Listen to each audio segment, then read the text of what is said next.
All right. So I clicked the live button.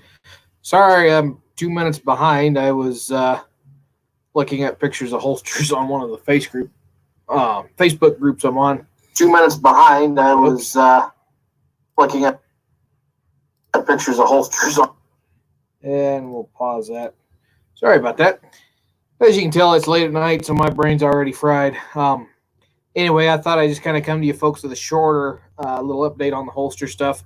Currently taking holsters. I was supposed to start last week, but I'm still turkey hunting, so I haven't got started. But I'm hopefully this week, Wednesday, I'm going to start for those of you folks that do have an orders, which I think is 2 or 3 of you. But if you want, like I said, I'm taking orders. I got plenty of styles. If you got a style that you like, let me know. I'll see what I can do for you. But anyway, one I'm going to be working on here the next day or two is a prototype that's going to be advanced to the final stage. This is the first prototype of it. It's a civilian flap holster, and the light's a little bright on this light-colored leather. It's really glaring. I don't know if I can get the glare to... screw it. Anyway, civilian half flap. This one is currently holding a 73 single action BB gun, air gun, airsoft, whatever you kind of call it. This is the kind of flaps that I usually put on them. I like these flaps a lot better. They're easier to sew on, and it seems to me like they're a lot more sturdy on a belt. They don't slip as much. Some of you might not like that. Some of you may want that. Either option, or I can just do the simple flap over. But it's harder for me to do a cross draw with a flap over than it is one of these. So anyway, if you want one of these styles, let me know. This is going to be the next sewed up version. Because on this one, the flap, I just come straight up on. I didn't kink it. I just came straight off of the axis of the holster. And it works. But on this one, more proper way to do it is to have it come up at an angle, and then it wraps around a little bit better. Anyway, that's pretty bright on there. It's kind of hard for you folks to see. So that's what I'm going to be working on, as well as folks' orders. But yeah, if you'd like to order a holster, you can do so by emailing me at DukeFrazierProductions@gmail.com, and I'll type this in right quick.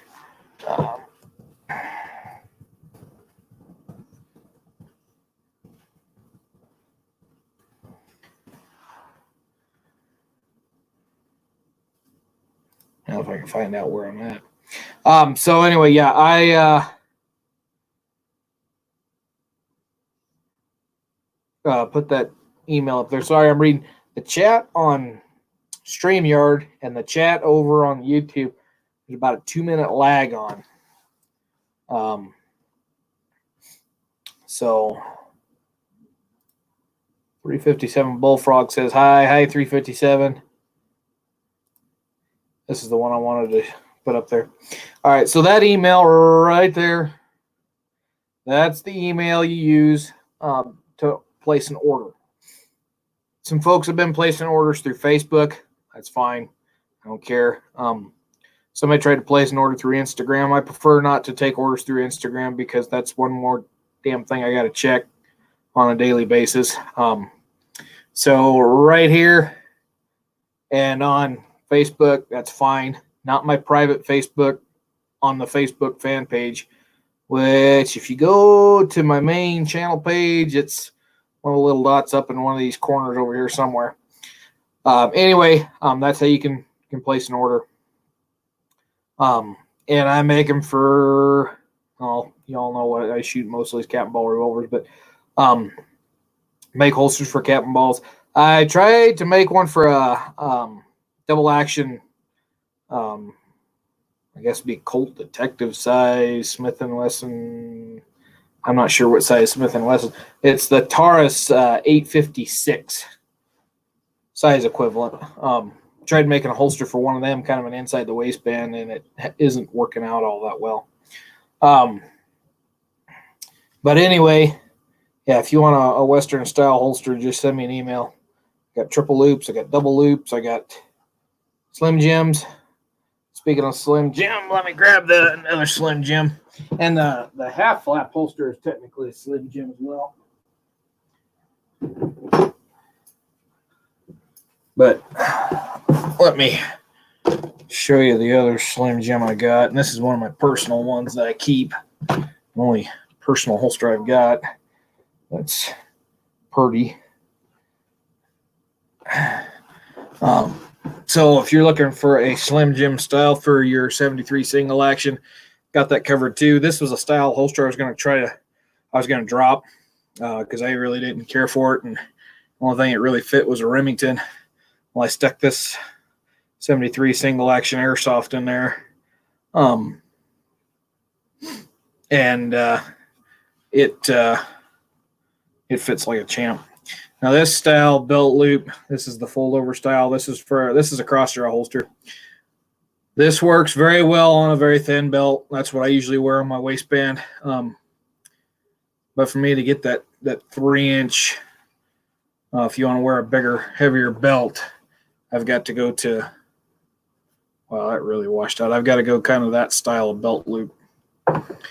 I'm just not talented enough to get the angles on this stuff and get them right. I always screw it up.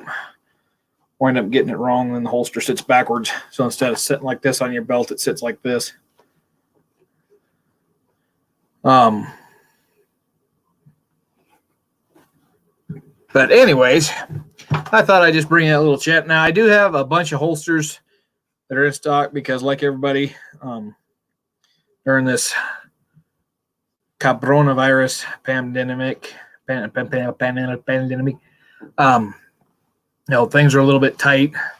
But if you want, I've got holsters set up on eBay. They're not on auction. Well, one of them's on auction. Auction. One of them's on auction. It's a Bohannon. The only reason it's on auction is because I went to try to change it and it wouldn't let me. Once it went to as an auction, it would not let me change it. So I'm just letting it run. If you guys want to bid up on it, go ahead. It's the prototype's first one I ever made with that style. And when that's been the only holster I made right off the bat, right first design worked. The only thing is that the flap on the back was really, really wide. It's got a huge skirt on it. The newer Bohannons are, the newer Bohannons are knocked way down. But if you're all interested, I have all of those holsters that are on for sale on eBay listed on the Facebook page. I can't put the links here on YouTube because then YouTube gets pissy about shit like that. So just head over to the Facebook page. You'll find it on here. If not, I'll type it in. Let's see. Put it over here on the YouTube side. www.facebook.com/Fraser Productions.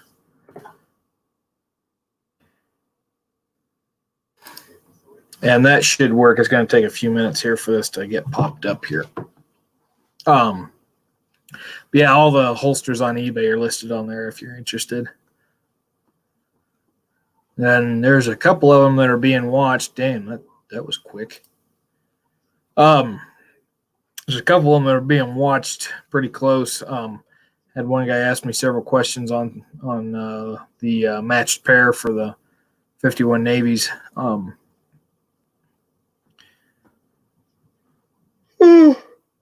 Excuse me, it must be getting late.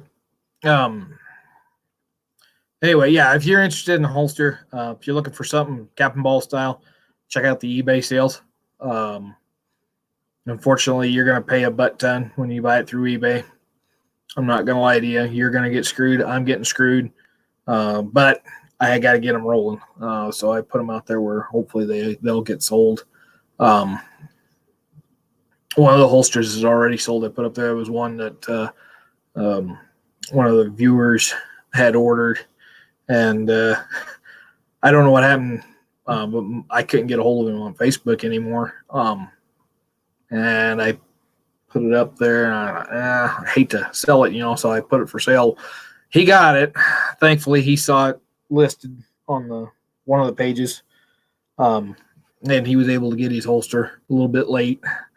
But by the time he paid taxes and shipping, god dang, eBay really screwed him hard, and I got screwed hard too because I still took a little bit of a loss once eBay got their cut. But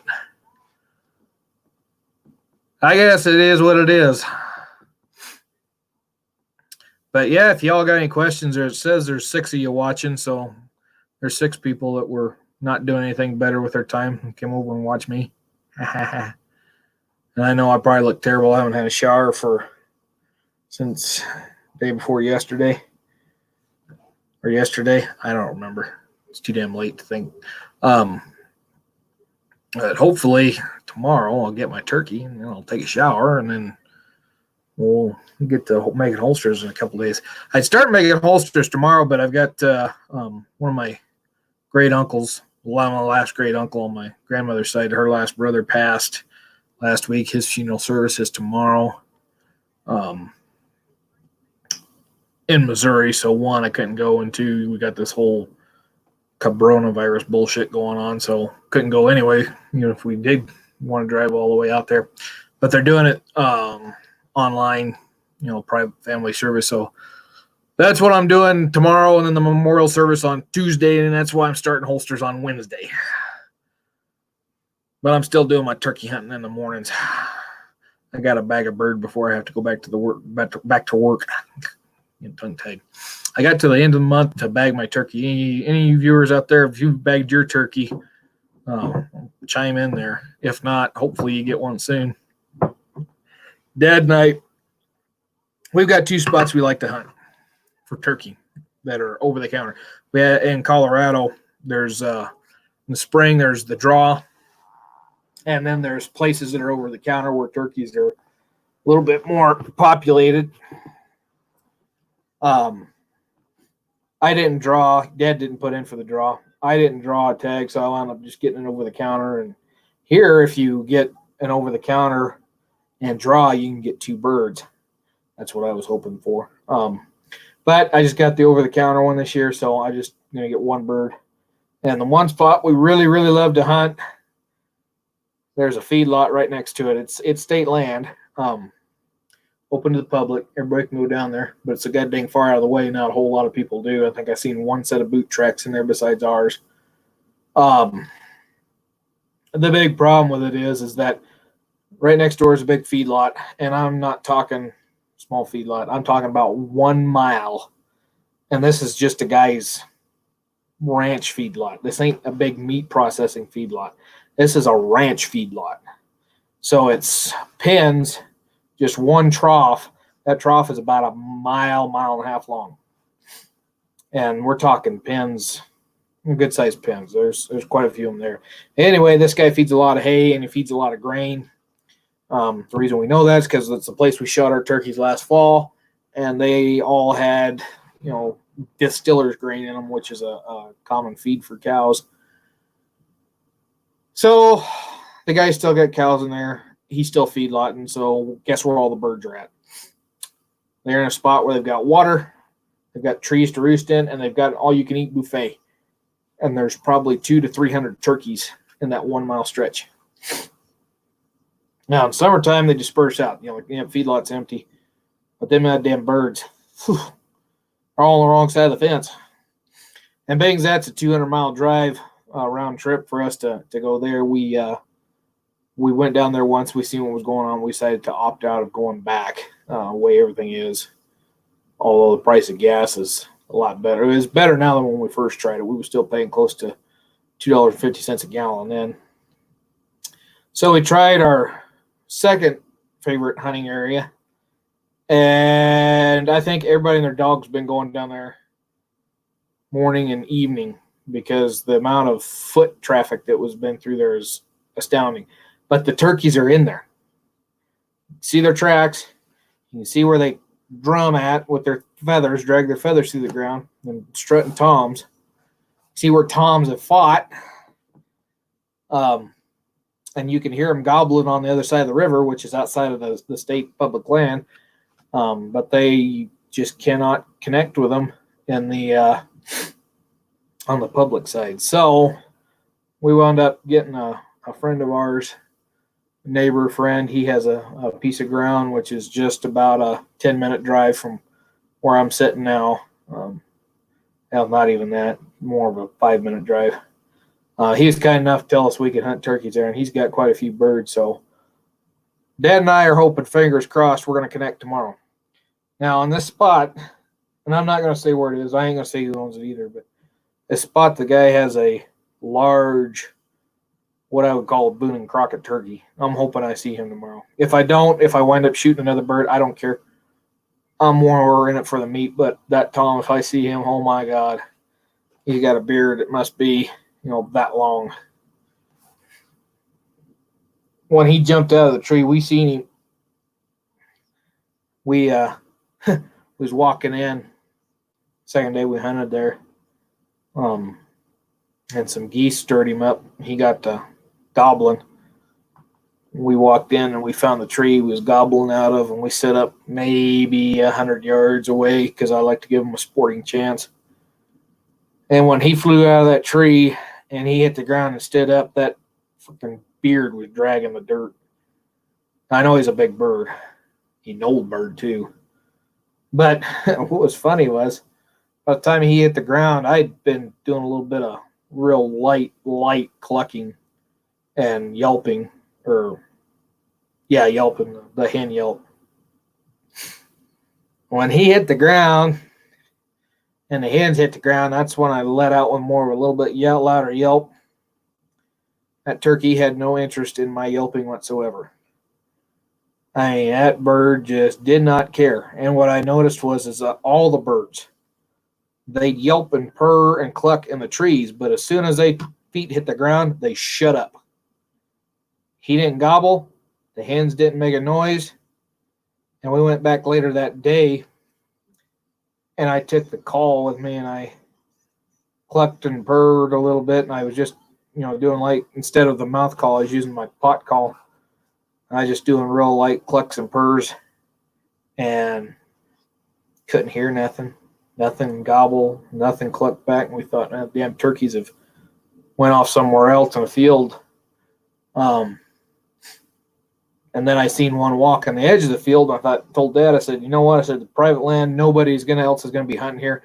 I'm going to do a spot and stalk on it. I want to see if I can catch that bird.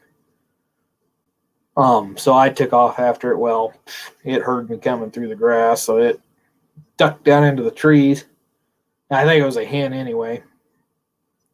But I climbed up on the landowner had a tree stand there. I climbed up in it, and I thought, I'm going to sit here and just watch, see if I can see where the birds are at.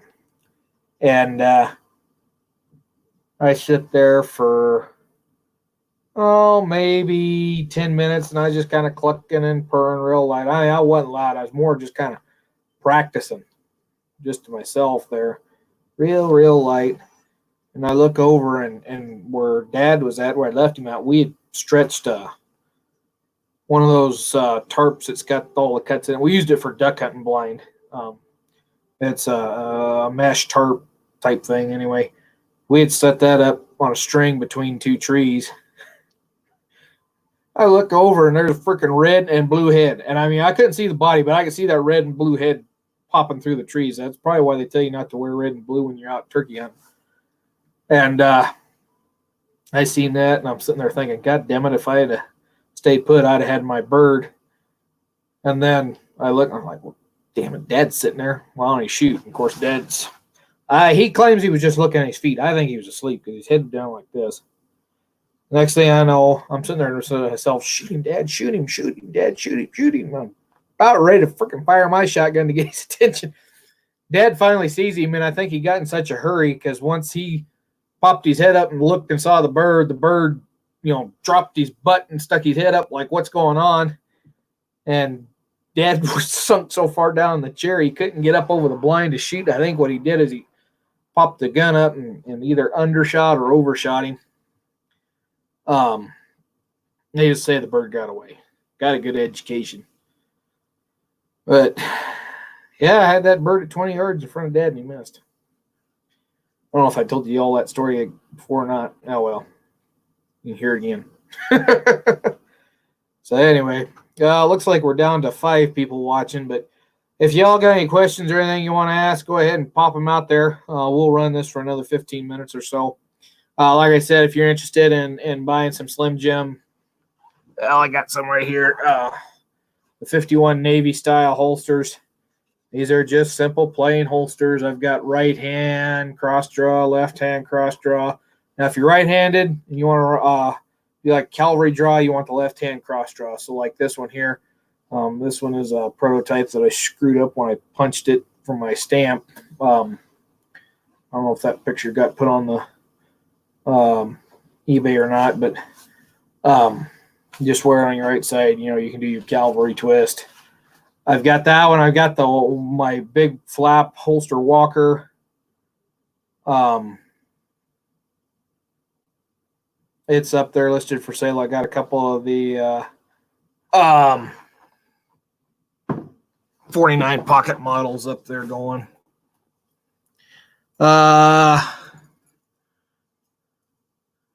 Big D. That's what because it's too tired for me to try to read that off. Asked, how is the holster production going? As I you probably come in just a little bit late. As I was saying, I'm going to be starting Wednesday for production. So far right now, I'm just kind of getting back in the feel of it. I've been practicing some of my tooling, which I can't tool with the crap. Sugar. Yeah, I guess that's Sugar. Guess he's asking if I have one that fits the Remington 58. Yes, I do. I've got this civilian style half flap. This is a prototype. And I was just saying at the start of the chat, I got what should be the final product. I'm going to start working on that here this week. But on hand, I've got this one that fits. I got a Bohannon for sale on eBay that would fit if you're into that kind of thing. But if you're a little more into the full length, this is what you're going to want.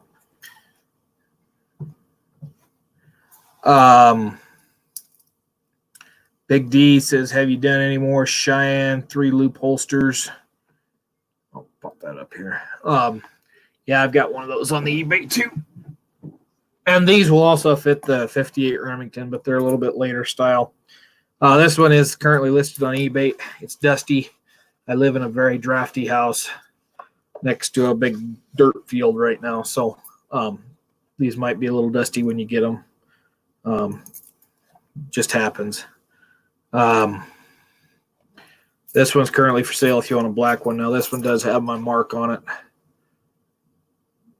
And it is on eBay. If you want the eBay links, I can't put them here.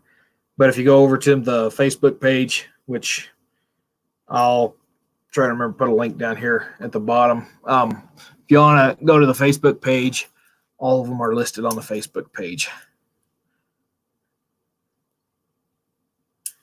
Let's see here. Jeremy Gunslinger says, can we do the live streams on your channel from now on? Maybe. I think about that. I don't know if I'm dedicated enough anymore to do it on a weekly basis, but I'll have to see. Sugar says, yeah, I like the full length. Okay, then yeah, I've got, this one works. The 3-loop. Let me test the 3-loop real quick. I just happen to have a Remington sitting here. Remington Airsoft, that is.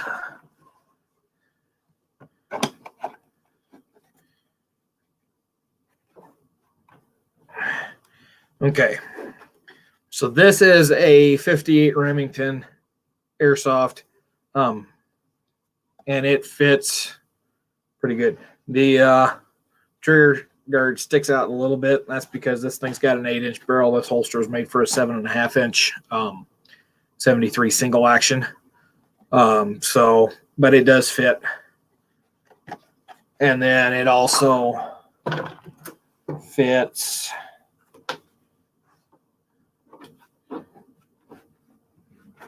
this style. And this style too will also fit a Dragoon revolver if you're interested in that. It fits like a glove. I designed this holster specifically for a Remington because a friend of mine, he's a reenactor, living historian, he wanted something like this for his portrayal, and he uses a 58 Remington. This was the prototype. I didn't care for it, so I redesigned it. It was something closer to this. However, the flap here stuck out a little bit more this way. And he absolutely loved it that way, and it fit a little bit tighter. I cut the body down a little bit. But this one will fit the Remington if you're interested.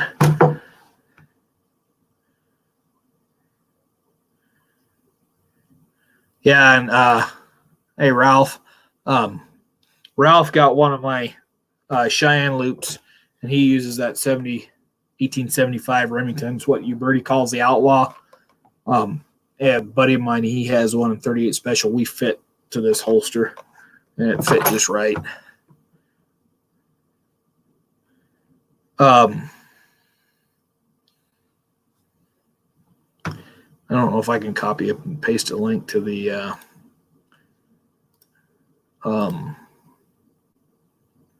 Facebook channel here. Give me just a quick second.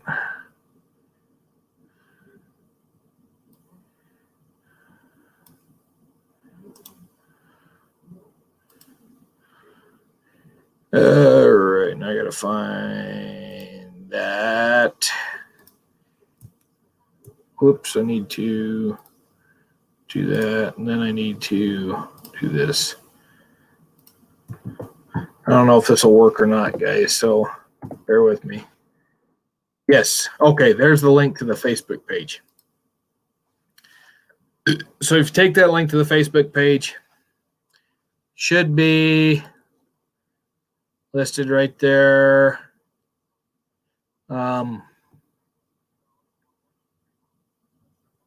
Yeah, I've got a bunch of the eBay holsters listed.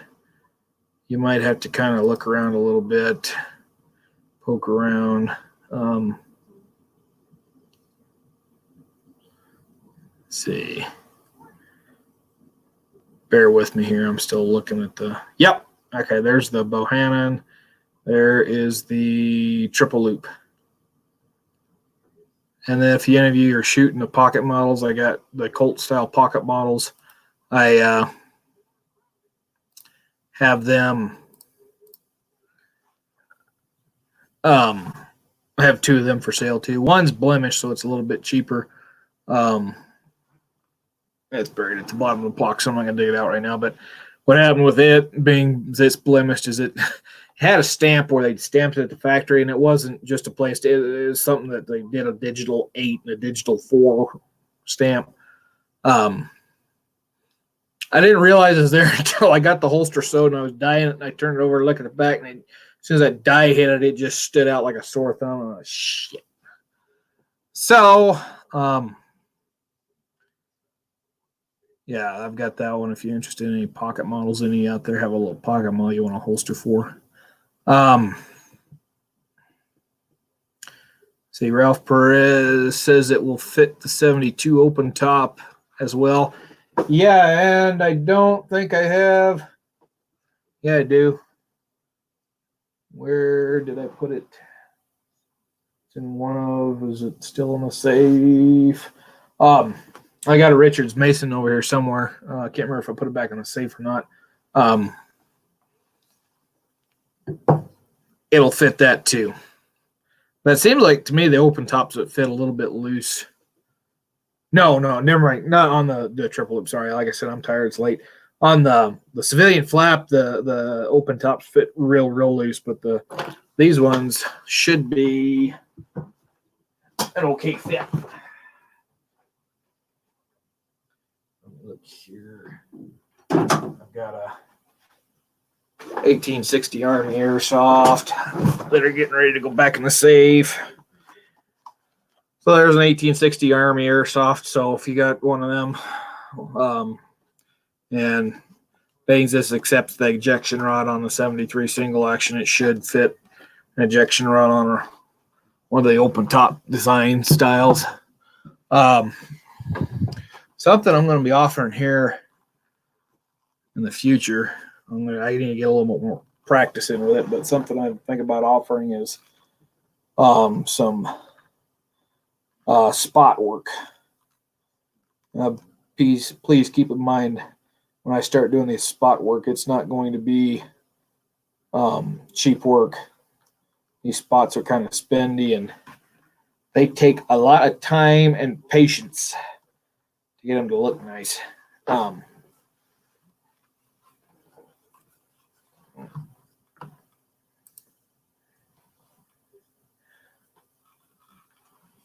So if you are interested in something like that, let me know. But that's probably a project that's going to take a lot longer to put together than just usual, even though I've been known to take up to 12 weeks to get a holster done because I just don't have the time as I do this on the side. All right.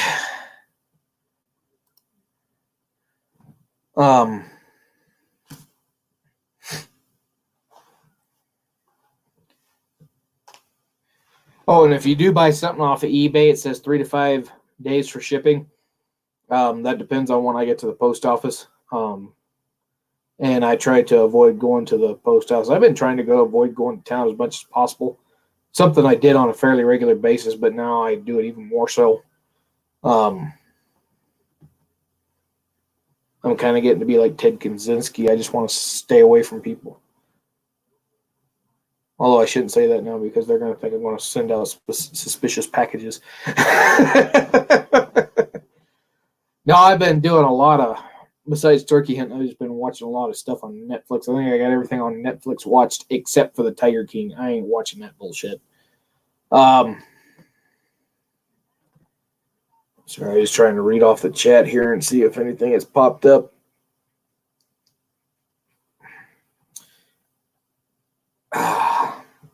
And definitely tell it's getting late. My contacts are not wanting to work on my eyes right.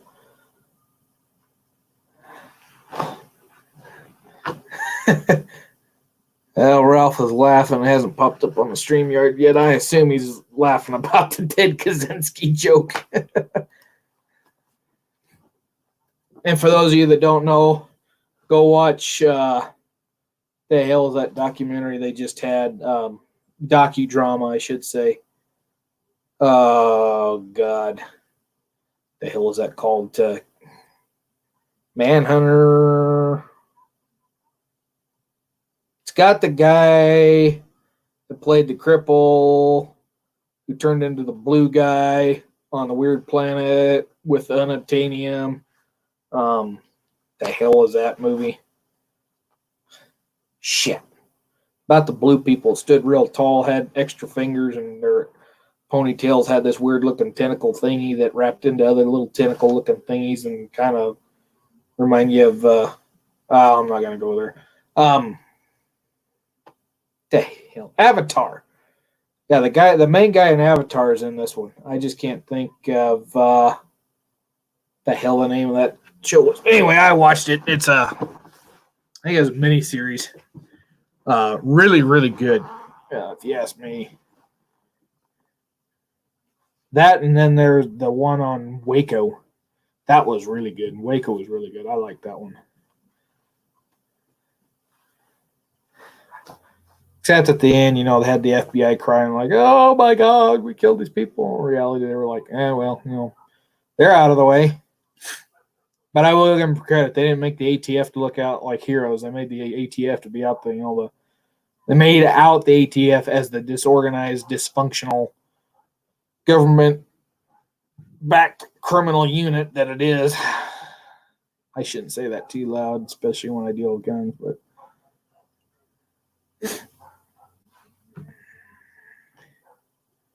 okay, I gotta share this.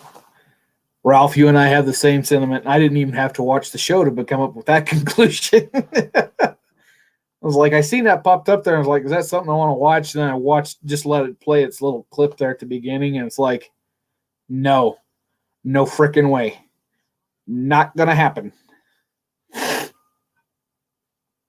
So now I'm back on Amazon Prime watching Deadwood. That's what I got currently playing in the background right now. I don't know if you can hear it or not. I hope I got it turned down enough because the way they curse, I could fucking get demonetized right quick.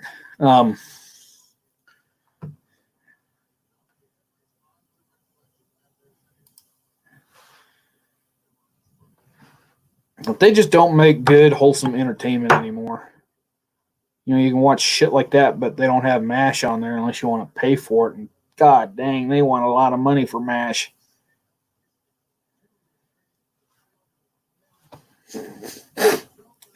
Ralph got through 2.5 episodes. He made 2.5 more than I did. And more than I ever will. I am not watching it.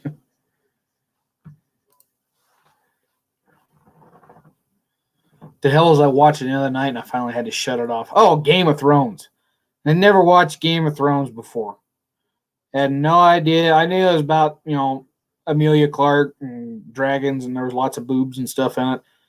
And I finally started watching it and I thought, yeah, that's all right. It's not bad. And then there was a couple scenes in there that I found, to be a little bit on the disturbing side. No, it wasn't the killing scenes. That stuff doesn't bother me. But the relationship scenes, I was like, no. Not going to watch it anymore. Not that kind of crap. Not that I'm against it. It's just not something that I particularly care to watch. Whatever people do behind closed doors, that's their business, but I don't want to see it. Give me shivers. Anyway.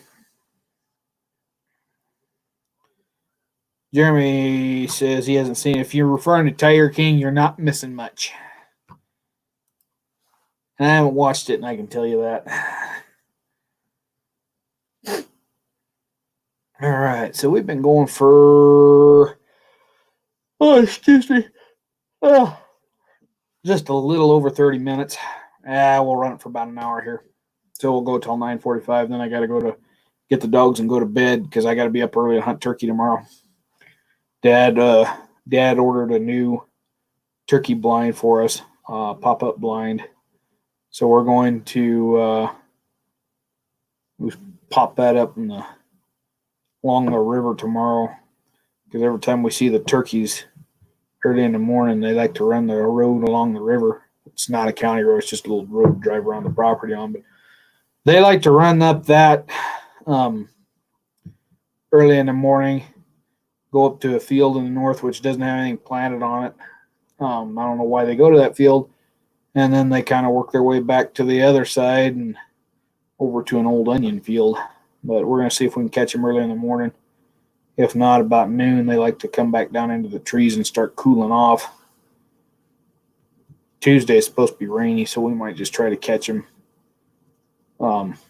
as they come off the roost. What I'm going to ask you folks this too. I seen this on one of the turkey hunting groups on Facebook. And I'm not for or against it, but they was talking about, hunting turkeys with rifles as opposed to shotguns. And several of those people said it was unethical to hunt a turkey with a rifle.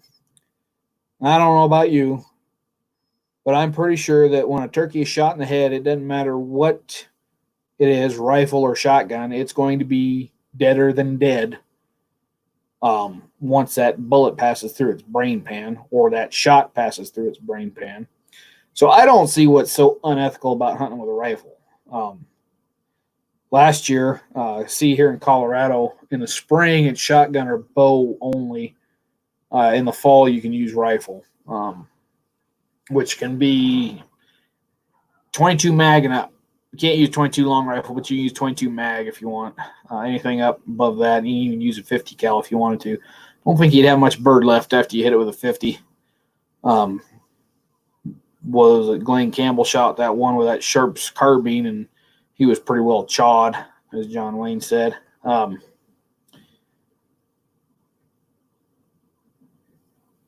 I don't really see the problem with it. Now, I can understand the spring. There are so many people out there.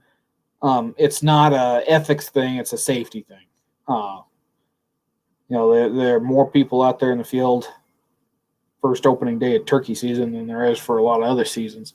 And you ain't wearing bright orange.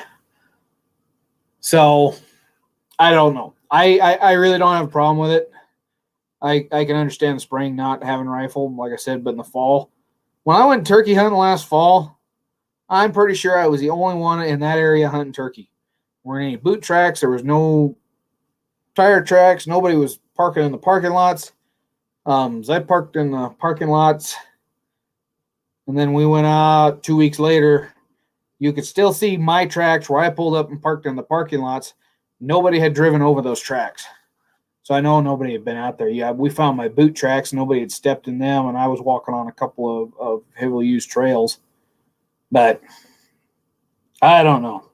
I think there's not a problem with it if, in the fall at least. But as for an ethical thing, as long as you kill the bird with one shot, it doesn't matter. You can wound a bird with a shotgun just as easy as you can with a rifle. And there are a lot of them that get wounded with arrows too. You don't always hit with an arrow. You got to remember, with an arrow, you got to hit the freaking little bitty heart in the lungs, or you got to hit the little head. You try to do a heart and lung shot with a shotgun, you ain't going to have any meat left, but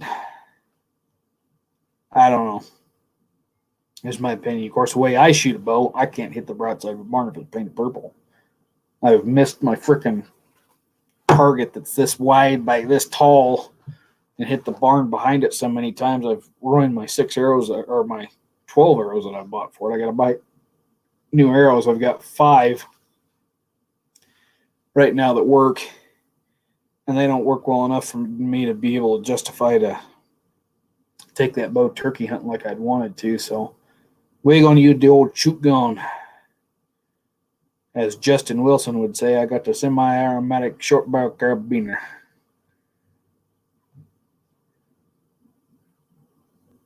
Take the old 12 gauge out. See, Ralph says 17 HMR would be a perfect turkey hunting rig. Yeah, my uncle has a 17 HMR, and I love that gun. The only thing is, I've noticed with a 17 HMR, and I have shot one a lot. And I've shot it mostly at prairie dogs. That's kind of my favorite prairie dog hunting around. But we used to, lady that we used to go help out, basically, we'd go out and shoot her prairie dogs for her.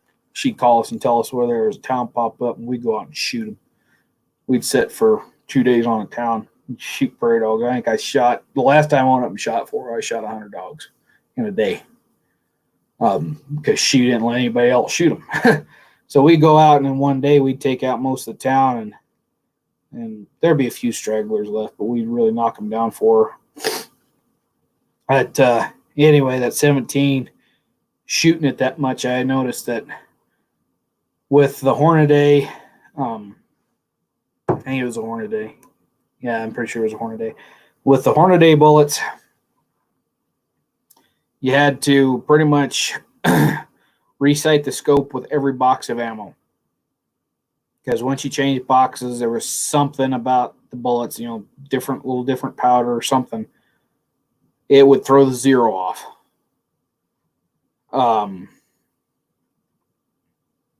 And we noticed that once it started getting really hot, when you could start seeing the mirage coming up off the ground real strong, it started affecting the flight of the bullets, just the heat rising. Especially with the lighter bullets, little plastic tip bullets, just the heat coming off the ground would cause them bullets to go once it started getting warm. At least we assumed that's what it was. And then just a little bit of a breeze really would buck them off, especially if it was hot when the breeze was blowing. It'd really, really buck them off to one side or the other. I found out early in the morning, just as the sun is coming up, when the dogs are starting to move a little bit, you could shoot out to 400 yards and expect pretty decent accuracy. At least I did. Once it started getting, above 90, 95 degrees, accuracy really started to degrade. Now, 100 yards, I could still hit it something, but it seemed to me like, once you get under above 97 degrees, it just really went to hell. And it could have just been temperature, caused difference in the pressure on the powder burn, but we always seem to think it was the heat. And if it was a humid day too, humidity, god dang. Now, one day we went out there and it was 15% humidity. And we shot, I don't know, that day I think I shot 75 rounds. And, I was getting really good hits. And then the next day it was the same temperature, which was about 90, 92 degrees, somewhere in there. But the humidity went up to like 50%. Frickin' bullets were all over the place.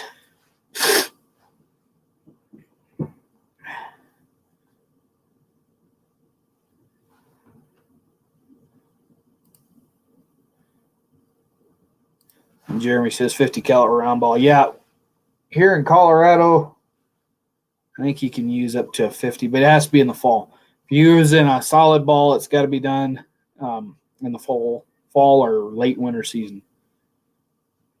And we have 3 seasons for turkey in Colorado. There's the spring, which lasts almost 2 months. It's 7 weeks.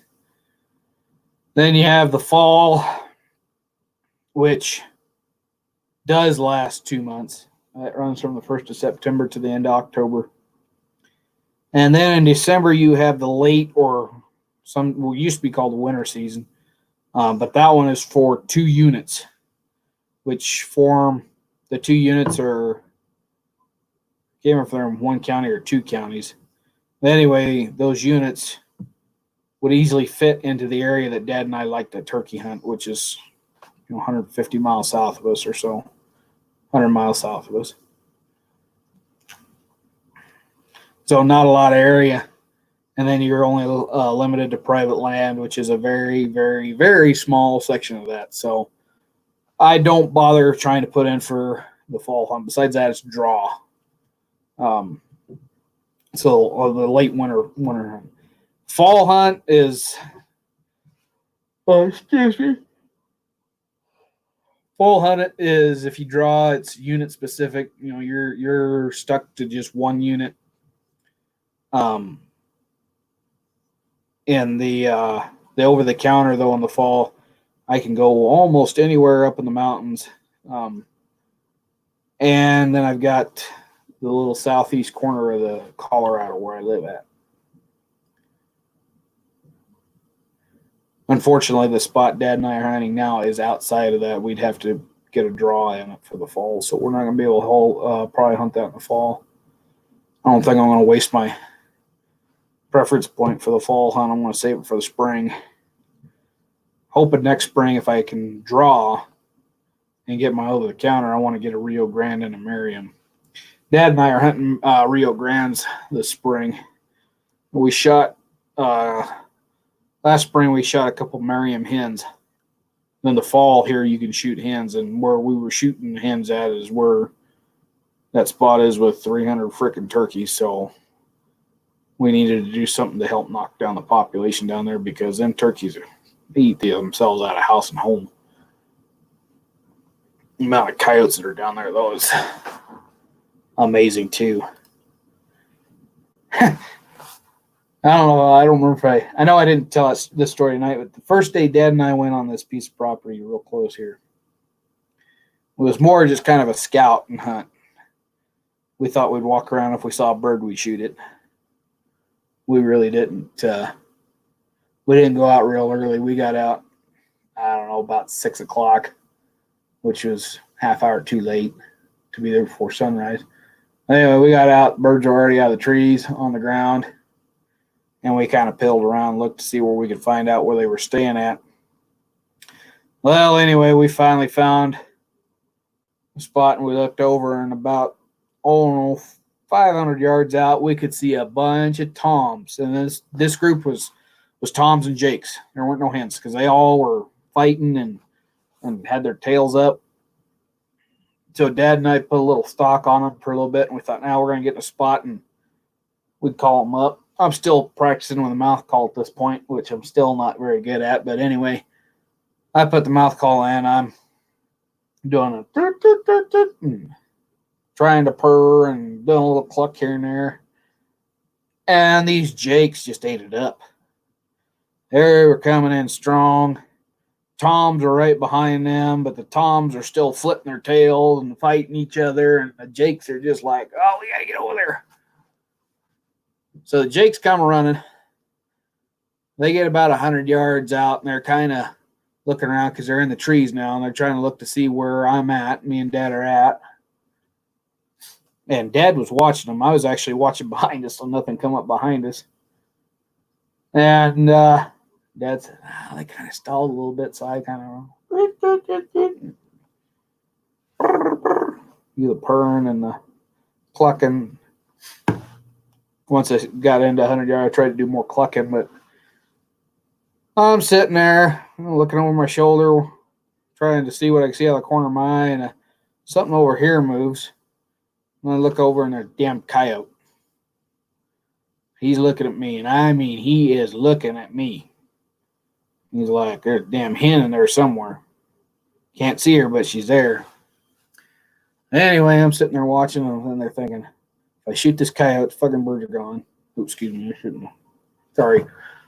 Cursed. Caught myself that time anyway. Anyway, I knew if I shot the coyote, the birds would be gone. I'm like, what do I do? I thought, man, I'll just kind of start wiggling my hand. Coyote will go on. Well, them jakes started making a little racket. Coyote looked for me, over at the jakes, looked back at me, looked back to the jakes. Zink!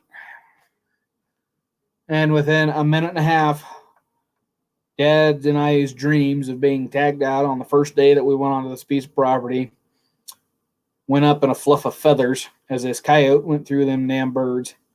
And he drove every one of them back to the highway, which is 2 miles away.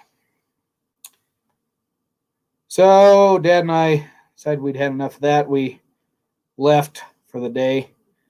We didn't come back to the day after that. And that was the day that we saw that great big tom that I told you about earlier. If you hadn't heard that story, I'll just make the short one. We saw a real big tom we found in a tree gobbling before daylight. And he had a huge beard on him. And he went the other way. And when I tried to put the stock on him, I come up short.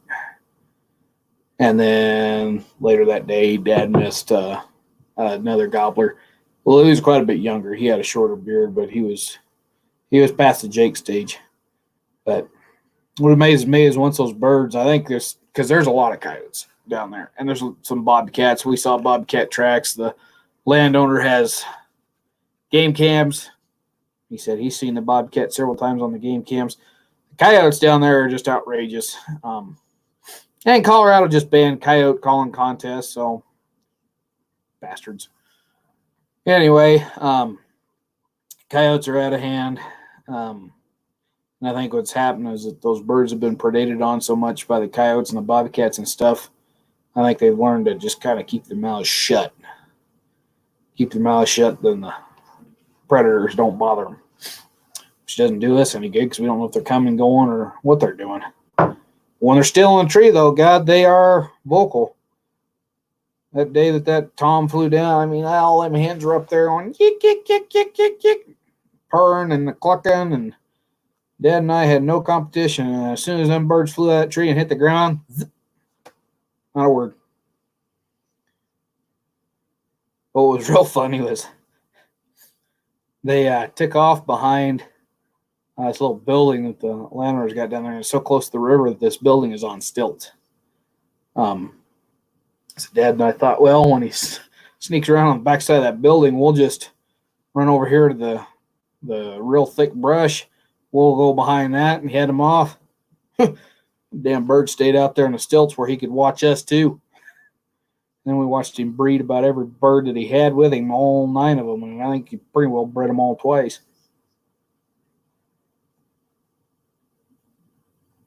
All right, so we've been on for just about an hour. It is 9:42. And let's see, YouTube says we've been running for 54 minutes. I'm going to give it about 5 more minutes, and then we're going to call it a night. So if you got any last-minute questions, throw them on up there. And if you want to order holsters, remember I've got them on eBay. Just check out the link in the chat there. I'll also try to remember to put it down in the description box. Link to the eBay or to the Facebook page where I got the eBay stuff posted. If you want to make an order, you can email me through the Facebook page. That's fine. You can email me. Preferably email me through the Gmail account. Which I'll put that down in the description down there as well. Oh, excuse me. Oh, must be getting late. I'm getting tired. Anyways, we'll give it 5 more minutes here, and then we're going to call it a night. So, like I said, any last-minute questions, go ahead and ask them. I'm going to check the...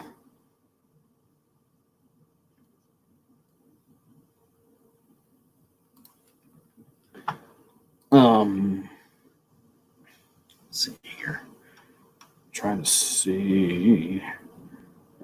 Screw it. I mean, computers don't get along anyway.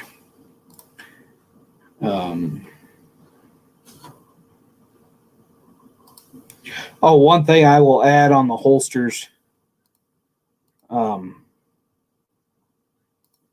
of get things squared back up here so I can look at the chat.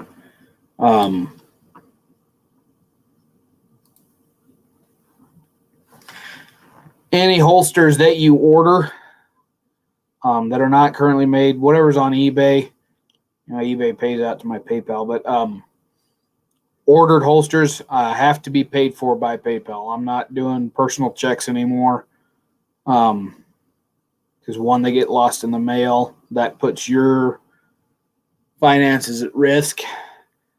And then 2, I have to wait for that check to clear, which means I'm sitting on the holster for a lot longer. And then there's a chance on my end that something might go wrong. I got 2 dogs that live in the house, so figure it out.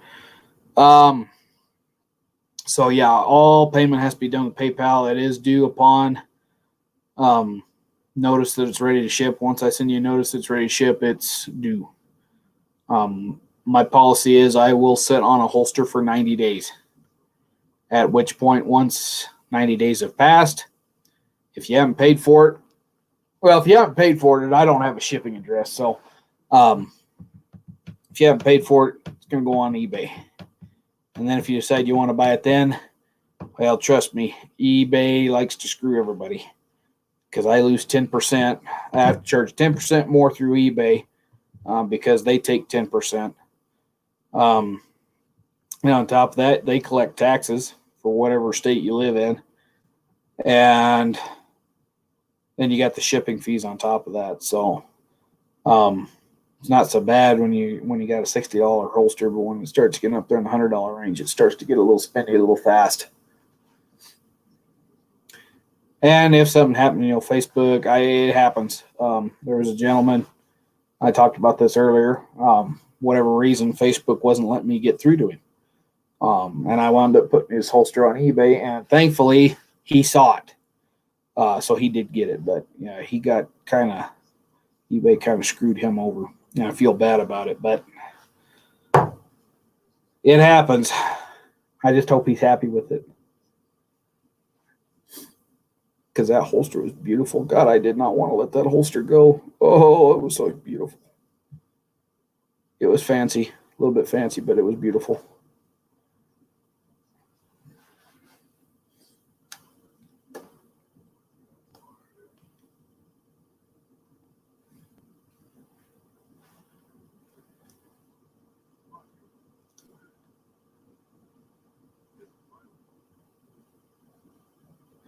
And hopefully here I'll get some holsters all made up for the patterns that I got so I can kind of show off what kind of patterns I've got to make for folks. I'd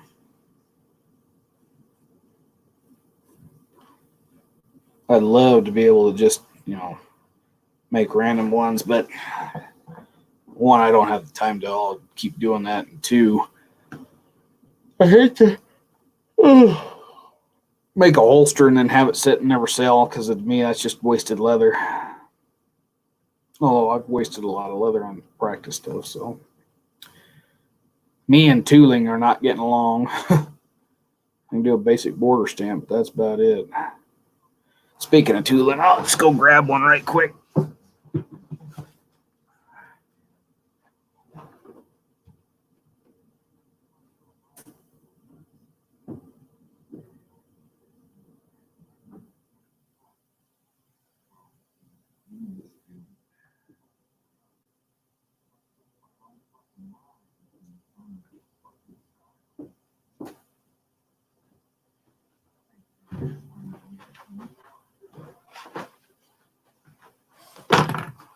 All right. So for the last couple minutes here, I'll just kind of show you some of the tooling I do. Then we're going to shut it off. We'll shut it off here about 2 minutes or so. But this is the one I started last fall. This is a little bit better than some of the rest of them are, but I'm just not a very good tooler. It looks fine from a distance, but you get up close and it looks like crap. Oh, the flower did turn out all right, but my seed buttons, they didn't work worth a crap. And then I'm not real smooth with the blade either. I get wobbly cut edges.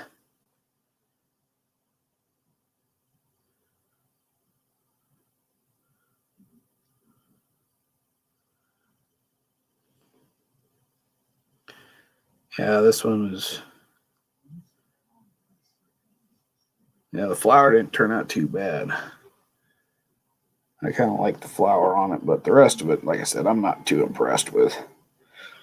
But hopefully one of these days, that'll get squared away.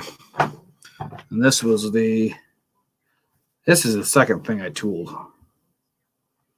Well, that'll show up there, but that didn't turn out very good. The very first one I tooled was actually this one here. And this one looks beautiful. I'll get a lot of compliments of how pretty that is. The reason why I got fancy and I did all the black and the green and I made the flowers real pretty is because you can't see the blemishes when these things are fancy. Painted up, you don't notice how crappy it looks. Because I thought it looked like crap when I first got done with it. My edges, my cuts are all angular, nothing smooth, nothing flows. But tell you what, you paint them up like that with dye, they get real pretty real fast.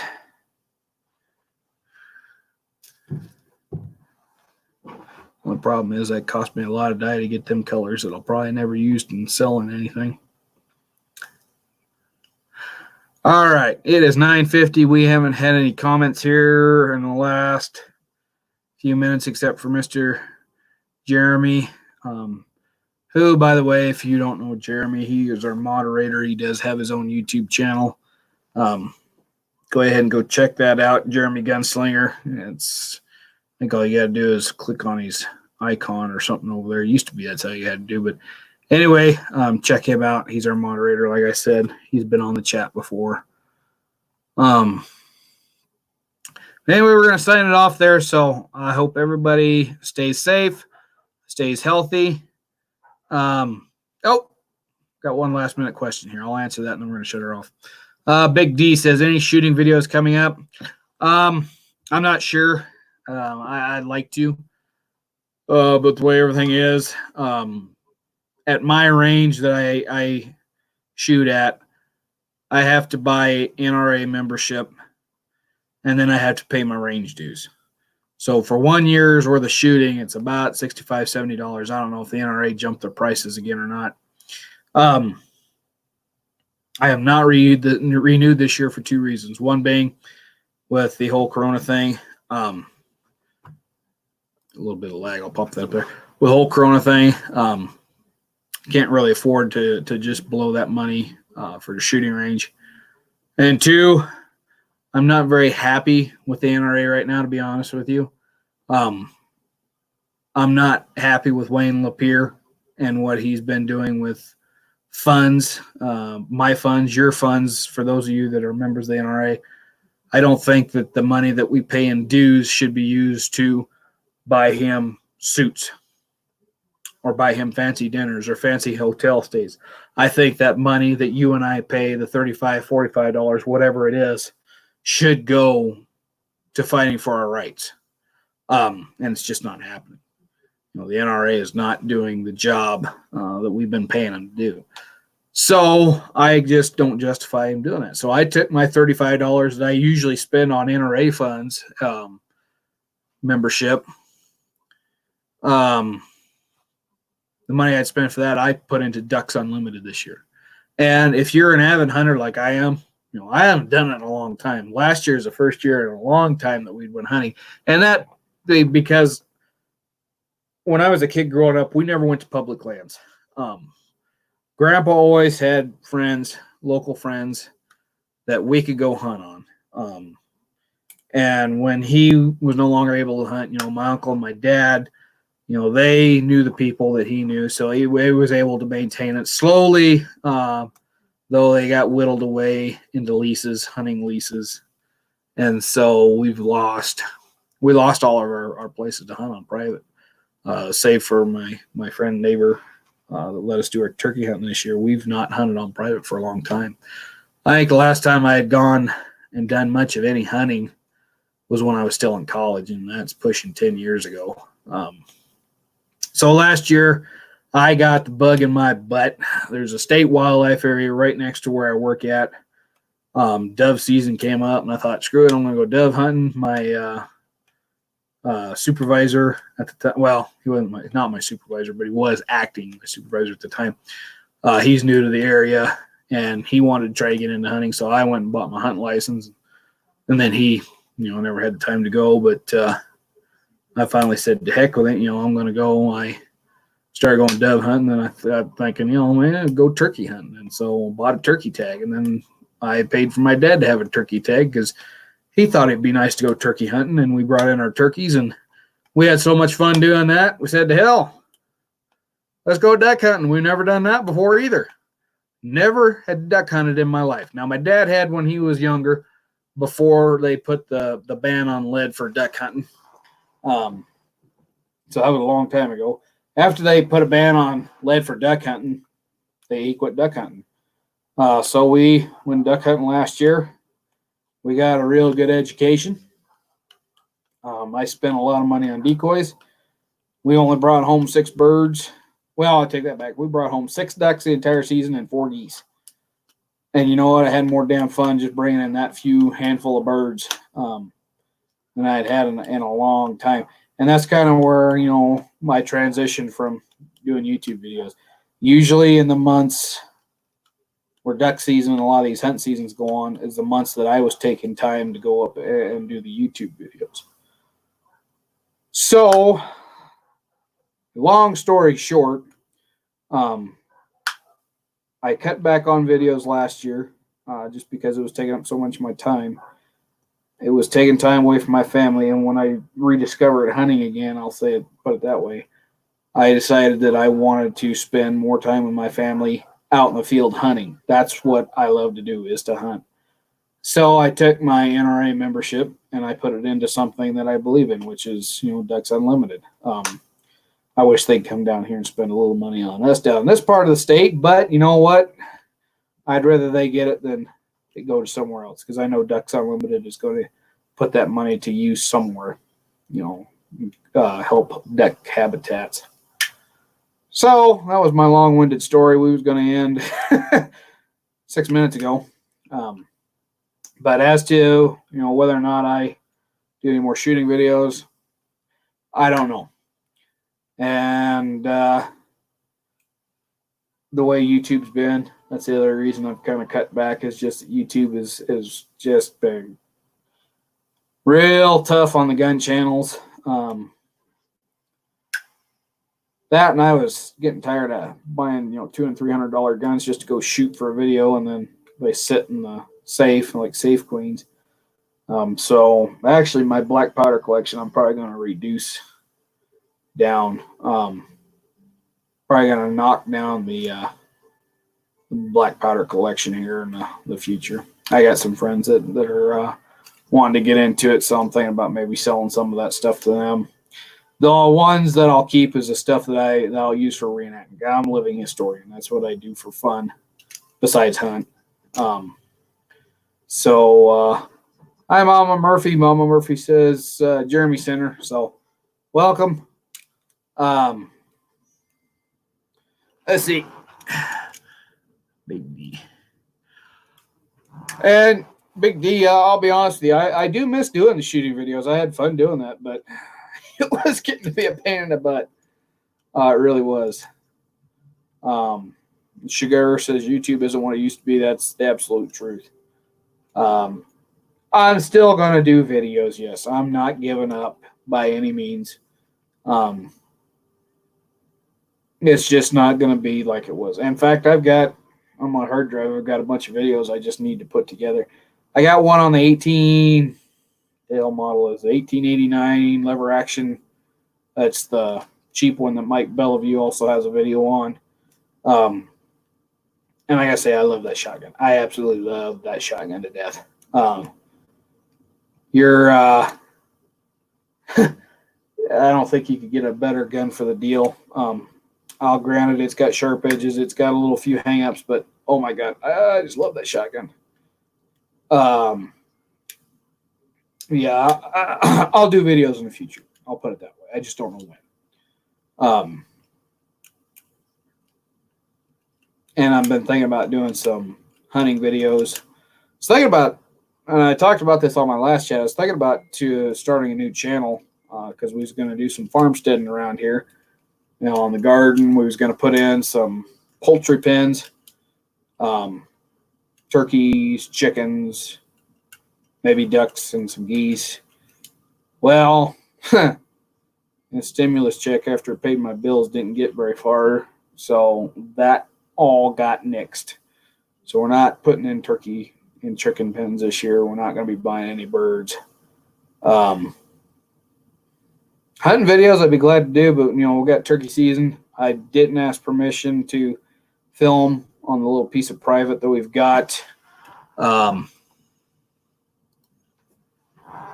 didn't want to put too much out there, ask for too much at once, So I not filming this hunt like I had planned to. Now, when Dad and I was hunting on public, I was totally going to film down there. However, the day we went to the smaller state wildlife area, the one next to where I usually work at, which I'm delayed because of Corona. But anyway, I forgot the camera. I was going to take the shot cam out and film with it. But now that we got this pop-up blind, it's a 3-man blind. I'm thinking that I could probably haul in a camera and a tripod and all that extra BS, and maybe do some filming on hunting videos. The thing of it is, I don't want to make hunting a chore like I made going to the shooting range and shooting the black powder when I was doing YouTube. So it's going to be iffy. We'll see. If I had somebody I knew real well, it was a good cameraman, and also enjoyed doing this stuff too, I'd have them help me out and do the filming part, because when you're one-man operation and your family members are older and technology to them is the devil, so to speak, I pretty much got to run everything by myself. But we'll see. Like I said, nothing's impossible. But I've got a bunch of videos I got to do. I got to redo all those ballistic test videos I did on the Arrows Gone bullet mold bullets, because those went to crap.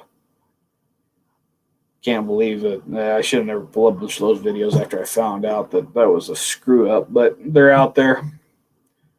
People can go watch them. I've still got to test the Kaido bullets. Kaido Jama sent me a bunch of bullets to test, and I mean, he sent a bunch. And he was very, very accommodating for me. I have not tested his bullets yet, and I do feel bad about it, but I need to get those done.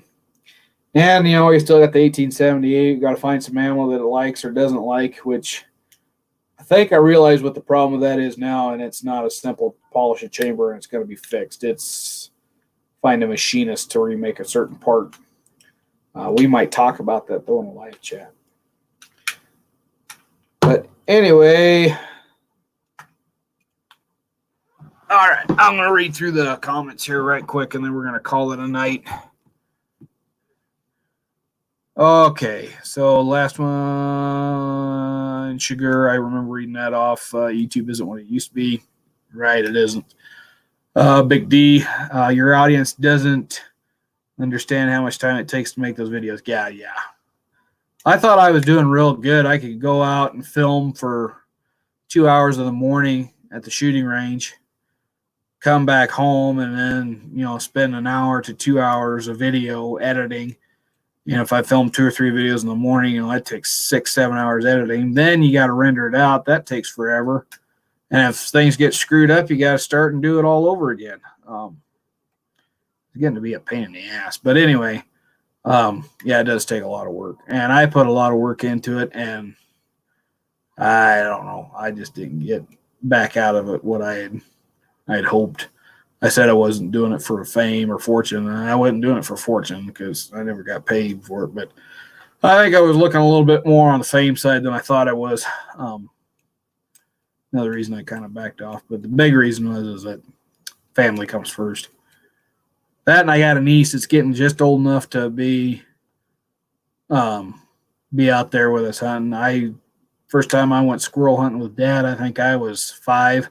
She's 5 now. She's been duck and goose hunting, and boy, when we don't bring home a goose, you better watch out. I've never seen a girl cry so hard over not getting an animal, but she's going to be one hell of a waterfowl hunter when she gets older. I can just get her into coyote hunting and turkey hunting. That'd be fun next. Let's see here. Big D also commented, I have been reloading 45 Colt during the Corona BS. Pyrodex is all I can score, Mary, and OBP. Oh, God. Oh, Pyrodex. Oh, why? I understand that. Black powder is hard to find. That's because black powder is legally an explosive. It's a lightly regulated explosive, but an explosive nonetheless. And a lot of people, a lot of stores, insurance policies will not allow them to have it. There's a store I used to go to up in Rapid City. I don't know if any of y'all been there. I don't even know if the store's still there or not, but it was First Stop Guns. I asked them about true black powder, and the guy said, we can't have it in the store. He said, our insurance won't allow it. And that was back when I shot Pyrodex, before I knew better. But now, if you're going to shoot black powder, I highly recommend buying it in bulk. I mean, it is a big investment. You've got to put a lot of money forward. But in the end, it gets cheaper. Last one I bought from Graf's, I bought 10 pounds of black. With a hazmat fee, it came out to just under $20 a can. So for $200 or so, I got 10 pounds of black powder. And I bought GoX. I like GoX. You don't have to shoot GoX, though. The Graf's have their own brand, which is Shoots and Powder, which is another good powder. And it's considerably cheaper. It's $17 a can before the hazmat. So if you buy 10 cans of that, I mean, you're still in the $18 a can ballpark. But like I said, it's a big upfront cost. And some people don't want to have that much powder laying around, and I can't blame them for that. Like I said, it's explosive. But Pyrodex, just make sure you clean your gun really well, very thoroughly, and oil the hell out of it. Ballistol is your best friend. And if you live in a very humid environment, I highly suggest a gun safe with lots of golden rods. And then throw in about a ton of that silicone stuff too, just to suck the moisture out, because it doesn't take much moisture with Pyrodex to start rusting.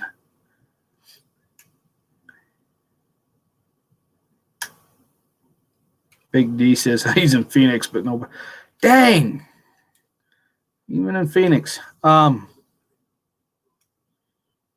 There's a guy on here, West Covina Dodge. He lives out in California. he gets a lot of black powder, but I don't know where he is in relation to you. You might look him up on YouTube here. I will type in West Covina Dodge. Look him up. He might be able to help you. Being as he kind of lives out that direction, he might be able to help you with a local store. You can pick it up. But yeah, the only way I get it is to order it online. The store I used to get it from, he figured in hazmat fee. I was paying anywhere from $22 to $25 a can. But he went out of business. So then I got to, there's another store I know of, but it's up in Colorado Springs. I hate driving up to Colorado Springs. To me, that's little California up there. And you folks that live in Colorado Springs, you know what I'm talking about. But I'd buy it online if you could.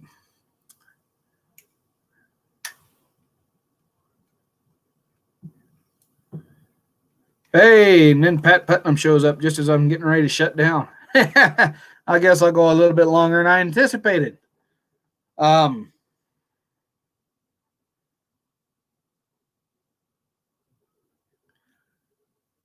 So yeah, Sugar says he's out in Phoenix and to order online. Yeah, Graphs is the best place I can find it. Now, Powder Valley Inc. I ordered a bunch of smokeless from them. They might be a source for you too. I'd have to double check and see what their prices are. I'll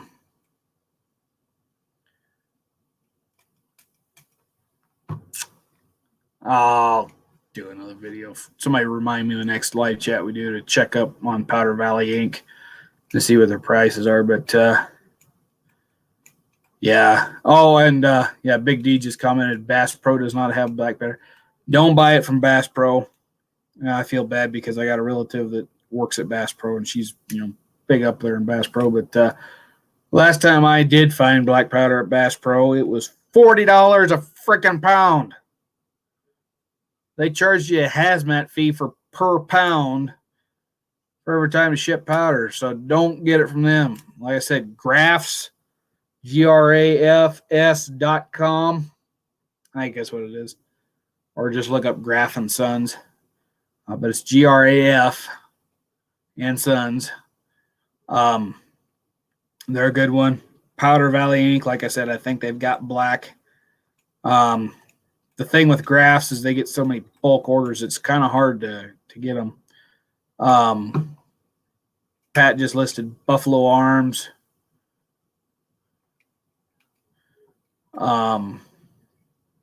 There's places. Trying to think of where out in Nevada or in Arizona you might get some, but I can't think of any. You might ask Santee over to Arizona Ghost Raiders because I know he shoots a lot of blanks, so he uses black powder. And if he doesn't know, there's somebody out there else that might know. All right. Okay, it's 10 minutes after 10. I'm going to shut it down here. I want to thank you all for coming and joining. I hope you all stay safe out there. Stay healthy. Try to weather this best we can. Hopefully soon this will all be over with and we can get back to our normal lives. I need to get back to something normal because my paycheck or my pocketbook ain't gonna let me have much more fun if I don't get a paycheck in. So thank you all for joining in. The few of you that were here, glad to have you. If you're interested in holsters, like I said, there's the email. It's in the chat on the side somewhere. Scroll through it. If not, I'll put it right down here in the bottom too. Let me know what you want. We can work something out. I can make holsters from scratch. I can just let me kind of know what you have in mind. Work out a price that's somewhat fair to everybody. If you want to buy one that's already made, I've got some listed on eBay. You just got to head over to my Facebook page and you'll see the links there in the Facebook page. So have a good one, y'all. We'll catch you next time.